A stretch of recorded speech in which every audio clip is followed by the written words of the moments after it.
Welcome to another episode of Full Sports Press. I'm your host, Brian Hill. This is the sports show that openly admits it doesn't know how to feed vegetarians. Lettuce?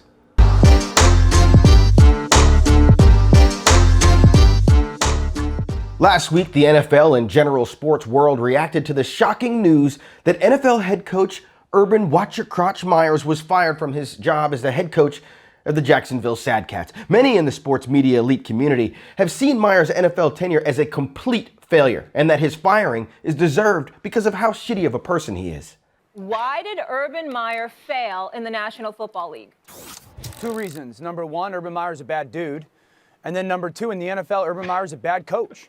Molly, let me follow up on Dan for a second. And I'd like to come up with some other adjectives other than bad dude. I'll try liar, fraud, you name it. But unlike these chumps and the rest of the mainstream sports media, we here at Full Sports Press will miss the tragic antics of Urban Meyer because Urban Meyer represents the dysfunctional anti-hero that so many of us love to watch. Think Walter White, Tony Soprano, or Don Draper, without any of their, redeeming qualities. Or better yet, think of The Office's Michael Scott if Michael Scott was an ill-tempered, power-hungry, prickly megalomaniac. To me, that sounds like good TV. The real problem with this whole Meyer situation is that in today's woke world, people just can't appreciate or understand the kick a player, openly grope women who aren't your wife, and blame everybody for all your losing mentality that Urban Meyer exuded. And that's a shame.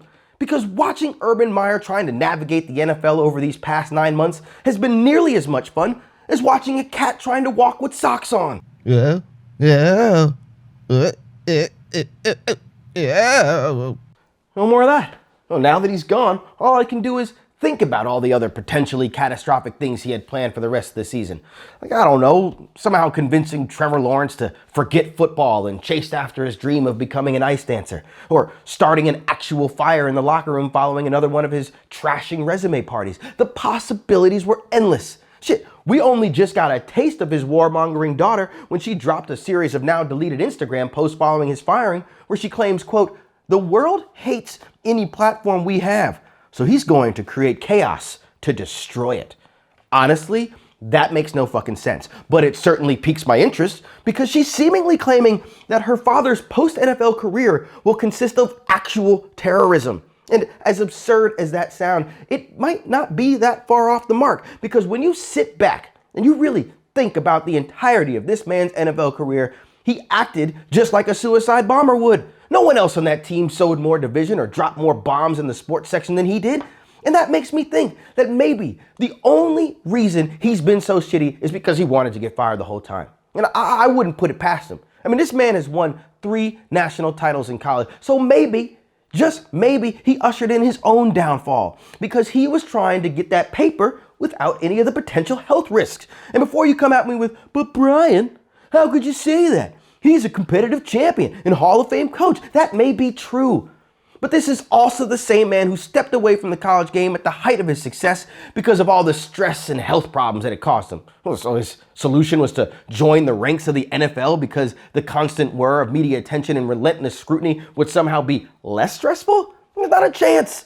So yes, it's plausible that he blew up his own career. It's certainly more plausible than him hiring a racist freaking strength coach without thinking about the negative impact it would have on a predominantly black team.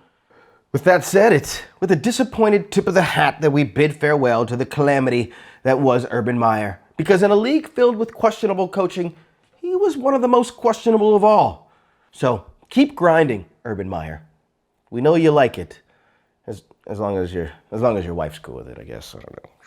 She seemed pretty cool with it. That's all for this episode of Full Sports Press. Be sure to like and subscribe. If you don't, you might have to send friggin' Urban Meyer's roided up daughter to your house. She'll punch a hole in your wall.